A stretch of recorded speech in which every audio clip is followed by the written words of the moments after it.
आप सभी को हलषष्ठी व्रत की हार्दिक शुभकामनाएं।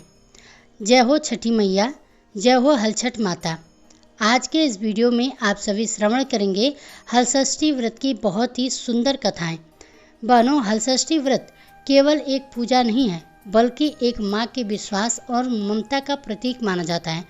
कहा जाता है कि हलषष्ठी माता के व्रत और उनकी कृपा से संतान को लंबी आयु और उत्तम स्वास्थ्य का वरदान मिलता है। तो आप सभी पूरी श्रद्धा और भक्ति के साथ इन कथाओं को सुनें और हलषष्ठी माता का आशीर्वाद प्राप्त करें। हलछठ के व्रत में 6 कथाएं सुनने का नियम माना जाता है, इसलिए आप सभी से अनुरोध है कि व्रत को पूर्ण करने के लिए इन सभी 6 कथाओं को पूरा अवश्य ध्यान से सुनें। आज के इस व्रत की जो पहली कथा है, इस प्रकार से शुरू होती है। प्राचीन काल की बात है, दक्षिण दिशा के एक सुंदर से नगर में एक ग्वाला रहता था और उसकी पत्नी अत्यंत ही चालाक तथा कंजूस थी। वह ग्वालिन नियमित रूप से गांव-गांव जाकर दूध दही बेचा करती थी। एक समय की बात है, ग्वालिन गर्भवती हुई और उसका प्रसव काल अत्यंत ही निकट था।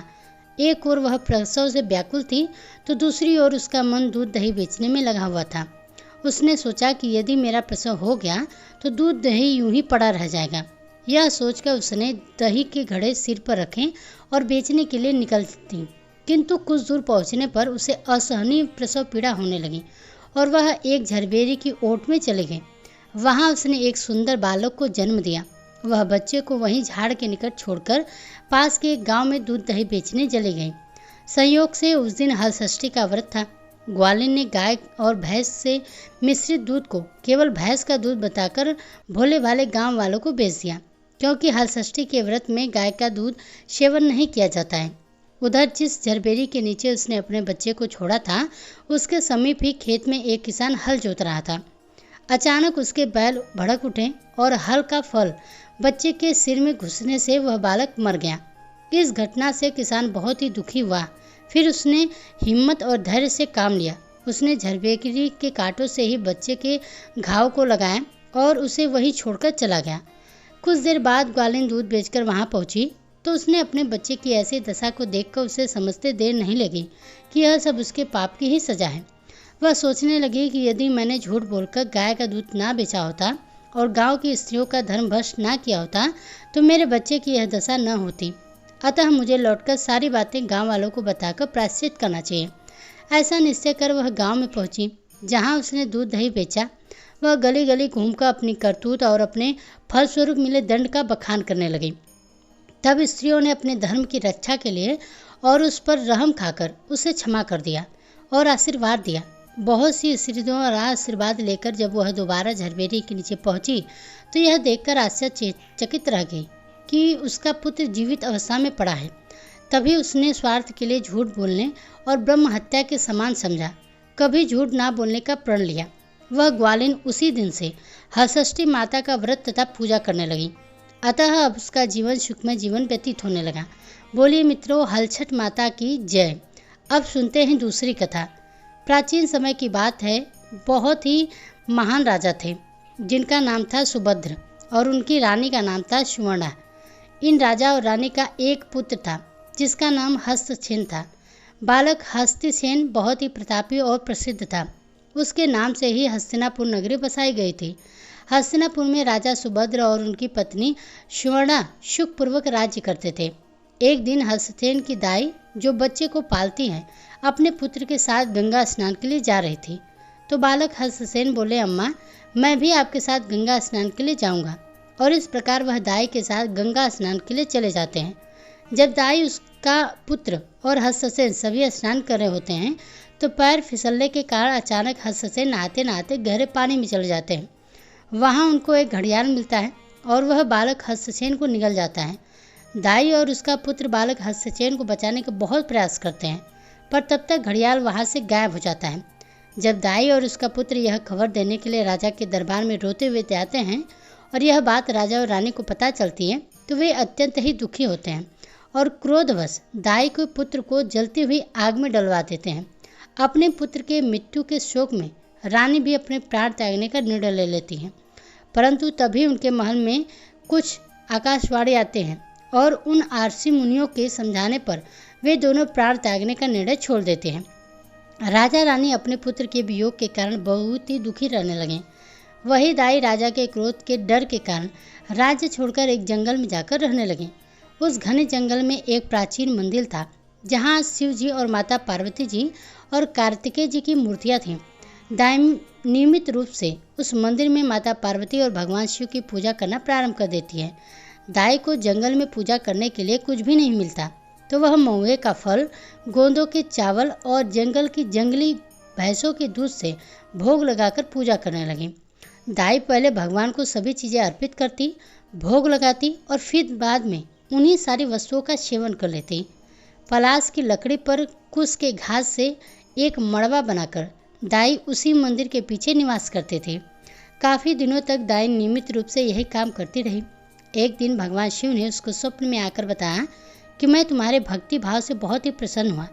मैं तुम्हें यह वरदान देता हूँ कि तुम्हारा पुत्र बहुत ही जल्द जीवित हो जाएगा। परंतु दाई ने सोचा कि मेरे पुत्र को तो मरे हुए बहुत समय हो चुका है, अब वह कैसे जीवित हो सकता है, ऐसा कैसे संभव है। इसलिए दाई ने यह बात किसी से ना कही और शिव जी की भक्ति में लीन रहने लगी। परंतु कुछ दिन बाद एक चमत्कार हुआ कि उस दाई का पुत्र उस आग की राख से, जिसे राजा ने महल के पीछे फेंकवा दिया था, वहां से निकलकर राज्य में आया और इधर उधर घूमने लगा। यह देखकर राजा रानी बहुत ही आश्चर्यचकित हो गए। राजा रानी ने आर्षि मुनियों को बुलाया और पूछा कि यह चमत्कार कैसा है, यह कैसे हुआ, बताइए। उन सभी आर्षि मुनियों के साथ में अत्यंत वेदों और पुराणों के दुर्वासा आर्षि भी आए हुए थे। उन्होंने बताया कि जिस दाई के पुत्र को आपने आग में फेंकवा दिया था, वह दाई आपके डर के कारण घोर जंगल में जाकर निवास करने लगी। उसी जंगल में वह नियमित रूप से शिव और पार्वती जी की आराधना करती रही और भोग में शिव जी के महुए का फल, गोदों का चावल और जंगली भैंसों का दूध चढ़ाती है और फिर उसे खुद ग्रहण करती है। उसके पुण्य प्रताप के कारण और उसकी भक्ति से प्रसन्न होकर भगवान भोलेनाथ ने उसके पुत्र को जीवित कर दिया है। अगर आप भी अपने पुत्र को पाना चाहते हैं तो आपको उस दाई के पास जाकर इस पूजन की विधि पूछनी चाहिए। राजा रानी उसी समय रोते हुए दाई के पुत्र के साथ दाई को ढूंढने जंगल में निकल जाते हैं। बहुत तलाशने के बाद उन्हें घोर जंगल में दाई का घर दिखाई पड़ता है। वे सभी उसके घर में जाते हैं और उस दाई से क्षमा मांगते हैं। दाई अपने पुत्र को जीवित देखकर अत्यंत ही खुश हो जाती है और भगवान को बारंबार प्रणाम करने लगती है। राजा रानी दाई से कहते हैं, अम्मा, शिव जी की भक्ति और व्रत के प्रभाव से आपको आपका पुत्र वापस मिल गया। कृपया करके इस व्रत की विधि विधान आप हमें भी बताइए ताकि हमारा पुत्र भी जीवित हो जाए। दाई सारी कहानी राजा और रानी को बताती है और दाई अपने सपनों के बारे में भी सबको बताया कि किस प्रकार से शिव जी ने कहा था कि मेरा पुत्र जीवित हो जाएगा, परंतु मुझे विश्वास नहीं हुआ था। राजा जी, भगवान ने यह भी कहा था कि तुम्हारे राजा रानी भी अगर यह व्रत करते हैं तो उनका पुत्र भी जीवित हो जाएगा। दाई की यह सब बातें सुनकर राजा रानी उन्हें अपने राज्य में वापस ले आते हैं और उस व्रत को करने की उत्सुकता प्रकट करते हैं। आर्षि दुर्वासा कहते हैं कि यह व्रत तो भाद्रपद मास की कृष्ण पक्ष की षष्ठी को आता है, तो अब यह व्रत अगले वर्ष ही किया जा सकेगा। आर्षि दुर्वासा कहते हैं कि राजा, अब आप एक काम करें कि हर माह की कृष्ण पक्ष की षष्ठी को यह व्रत करिए और जब आप भाद्रपद मास के कृष्ण पक्ष की षष्ठी को यह व्रत संपन्न करेंगे तो आपका पुत्र भी जीवित हो जाएगा। राजा और रानी ने आनंद और पूरे विधि विधान के साथ यह व्रत करना प्रारंभ कर दिया। हर बार जब राजा रानी यह व्रत करते तो पूरे राज्य में यह पूजा आयोजित कराई जाती थी। किसी प्रकार से समय बीता और वह दिन जिसका आया राजा और रानी को बेसब्री से इंतजार था, यानी कि हलषष्ठी का दिन। जैसे ही राजा और रानी ने यह व्रत संपन्न किया तो उनका पुत्र माँ गंगा की गोद से वापस आ गया। राजा और रानी दोनों ने रोते हुए बारंबार भगवान को नमस्कार किया और अपने पुत्र के साथ सुखी जीवन जीने लगे। यह थी हलषष्ठी की कथा। तभी से ऐसी मान्यता है कि जिन जिन माध्यम से दाई ने षष्ठी के दिन की पूजा फल एवं सिद्धि प्राप्त की, उसी विधान एवं सामग्री जैसे कि महुए का फल, कोदो का चावल, भैंस का दूध, कुश की झाड़ी और पलाश की लकड़ी का अनुसरण कर माताएं और बहनें वहीं आशीर्वाद पूजा के फल स्वरूप प्राप्त करेंगे। बोलिए हलषष्ठी माता की जय, भगवान भोलेनाथ माता पार्वती की जय। अब आइए सुनते हैं तीसरी कथा। एक राजा थे जिनका नाम था चंद्रवर्धन। उनकी पत्नी का नाम था उमा। राजा रानी को एक पुत्र जिसका नाम था चिंतामणि। राजा के राज्य में सभी लोग बहुत ही सुखपूर्वक जीवन व्यतीत कर रहे थे। किसी को भी राजा से कोई शिकायत नहीं थी, परंतु उनके राज्य में तमाम प्रयास करने के बावजूद भी अक्सर पीने के पानी की समस्या बनी रहती थी। इस समस्या का समाधान करने के लिए राजा ने बहुत बड़ा तालाब खुदवाया, परंतु इससे भी कोई फायदा नहीं हुआ, क्योंकि उस तालाब में जल बहुत ही कम समय के लिए रहा करते थे और कुछ ही दिनों में सूख जाया करते। आसपास के आने वाले राहगीर भी सूखा तालाब देखकर राजा को बहुत ही कोसते थे। जब यह बात राजा को पता चली तो वह अत्यंत ही दुखी हुए। राजा ने कहा कि यह तालाब हमने प्रजा और जाने आने वाले राहगीरों के लिए खुदवाए हैं, जिससे वे पानी पीकर अपनी प्यास बुझा सकें और सुखपूर्वक रह सकें। एक दिन रात्रि के समय जब राजा सो रहे थे तो उनको यह स्वप्न आया कि अगर वह तालाब में अपने पुत्र की बलि दे दें तो वह पानी से पूरी तरह भर जाएगा, हरा भरा हो जाएगा और उसमें सदैव ही जल रहेगा। प्रातःकाल राजा ने यह बात आर्षि मुनियों, पंडितों सभी से कही और चर्चा की आखिर क्या किया जाए। सभी लोगों ने राजा को यही सलाह दी कि आपका एक ही पुत्र है, आप देख लीजिए। प्रजा के लिए पुत्र का बलिदान बहुत ही कठोर निर्णय है। राजा ने कहा कि मेरे और पुत्र होते तो मैं अपने पुत्र की बलि दे देता, परंतु मेरा केवल एक ही पुत्र है तो मैं यह बलि नहीं दूंगा। इस पूरी चर्चा को राजा के पुत्र ने छिपकर सुन लिया और तालाब के बीचों बीच जाकर जल समाधि ले ली और प्राण त्याग दिया। उसी क्षण तालाब में लबालब पानी भर गया, कमल खिलने लगे, घास उगने लगे, जीव जंतु सब बोलने लगे। यह बात जब राजा को पता चली तो वह अत्यंत ही दुखी और जंगल में चल गए। जब राजा जंगल में पहुंचे तो वहाँ कुछ स्त्रियाँ थीं जो किसी व्रत की पूजा कर रही थीं। राजा ने पूछा कि आप लोग यह व्रत क्यों कर रहे हैं, तो उन्होंने बताया कि यह हलषष्ठी का व्रत है। यह व्रत संतान प्राप्ति के लिए, खोया हुआ पुत्र प्राप्ति के लिए, सुंदर दीर्घायु मिले पुत्र की रक्षा के लिए किया जाता है। राजा ने उन स्त्रियों से व्रत की विधि पूछी और अपने घर को आ गए। राजा ने अपनी रानी से कहा कि हमें भी यह व्रत करना चाहिए, क्या पता है हमें हमारा पुत्र वापस मिल जाए। राजा और रानी श्रद्धापूर्वक पूरे साल कृष्ण पक्ष की षष्ठी को यह व्रत करने लगे। जब दोबारा से भाद्रपद माह के कृष्ण पक्ष की षष्ठी तिथि आई तो राजा और रानी ने मिलकर यह व्रत को किया। इस व्रत के पुण्य प्रताप से उनका पुत्र तालाब के बीचों बीच एक कमल के पुष्प में बैठा हुआ बाहर आ गया। अपने पुत्र को जीवित देखकर राजा रानी अत्यंत ही खुश हुए। इस बात से पूरे राज्य के लोगों को बहुत ही आश्चर्य हुआ और राजा ने घोषणा की कि यह व्रत हर बार एक उत्सव के रूप में बहुत ही धूमधाम के साथ मनाया जाए। तभी से तालाब के पास षष्ठी माता की पूजा करने की परंपरा आरंभ हो गई और यह परंपरा आज भी चली आ रही है। तो बोलिए हलषष्ठी माता की जय। अब सुनते हैं चौथी कथा। एक नगर में दो स्त्रियां रहा करती थीं। दोनों ही एक ही परिवार की थीं और रिश्ते में देवरानी जेठानियां लगती थीं। देवरानी का नाम सुलोचना था और वह बड़ी नेक, सदाचारी और दयालु थी। जेठानी का नाम तारा और बड़े ही दुष्ट स्वभाव की थी। दोनों के विवाह को अभी कुछ ही समय व्यतीत हुआ था। दोनों देवरानी जेठानी ने पुत्र प्राप्ति की कामना से हलषष्ठी का व्रत किया। पूजा पाठ संपन्न होने के बाद दोनों ने खाना बनाकर थालियां परोसकर भोजन ठंडा होने के लिए रख दिया और दोनों थोड़ी ही देर बाहर जाकर बैठ गए। उस दिन सुलोचना ने महुए का हलवा बनाया था तथा तारा ने लस्सी की मेहरी बनाई हुई थी।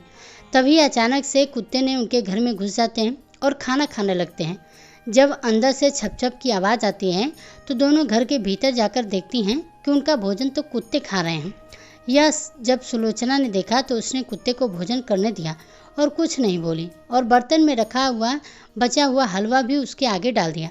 लेकिन तारा घर में घुसते ही कुत्ते को खाते हुए देखते ही आग बबूला हो उठी। उसने अपने कमरे का द्वार बंद कर दिया और डंडा लेकर कुत्ते को इतना मारा कि उसकी कमर तोड़ डाली। कुत्ता अधमरा होकर जैसे तैसे वहाँ से जान बचाकर भागा। दोनों कुत्ते जब बाहर निकले तो एक दूसरे का हालचाल पूछने लगे। जो कुत्ता सुलोचना के घर गया था वह बोला कि मैं जिसके घर गया था वह स्त्री तो बड़ी ही भली थी, मुझे खाते देखकर भी उसने कुछ नहीं कहा, जबकि बर्तन में हलवा खत्म होते देख बचा हुआ हलवा भी मेरे आगे डाल दिया ताकि मैं भरपेट खा सकूं। उसने तो मेरी आत्मा की तृप्ति की है, मैं उसे बार बार आशीर्वाद दे रहा हूँ। मेरी तो ईश्वर से यही कामना है कि मरने के बाद मैं उसी का पुत्र बनूं और जीवन भर उसकी सेवा करके उसके आरड़ को चुका रहूं। जिस प्रकार उसने मेरी आत्मा को तृप्त किया है उसी प्रकार मैं उसकी आत्मा को तृप्त और प्रसन्न करता रहूं। अब तुम बताओ भाई, तुम्हारे साथ क्या हुआ? लगता है तो वहाँ खूब पिटाई हुई है। दूसरा कुत्ता बड़े ही दुखी स्वर में बोला कि तुमने सही अनुमान लगाया भाई, आज से पहले ऐसी मेरी दुर्गति कभी नहीं हुई थी। पहले तो थाली में मुंह मारते ही सारा जबड़ा हिल गया। इतना बेस्वाद भोजन था, फिर भी भूख से परेशान होकर मैंने 2-4 कौर चखी ही थी कि वह दुष्ट आ गई और कमरा बंद करके उसने मुझे डंडे से इतना मारा कि मेरी कमर टूट गई। मैं तो ईश्वर से यही निवेदन करता हूँ कि अगले जन्म में मैं उसका पुत्र बनकर उससे बदला ले सकूँ। जैसे उसने मुझे मार मार कर मेरी कमर तोड़ डाली है, वैसे ही भीतर मैं भी उसे मार मार कर हृदय और कमर तोड़ डालूं। मित्रों, कहते हैं कि काम बदुआ बहुत ही बुरी होती है।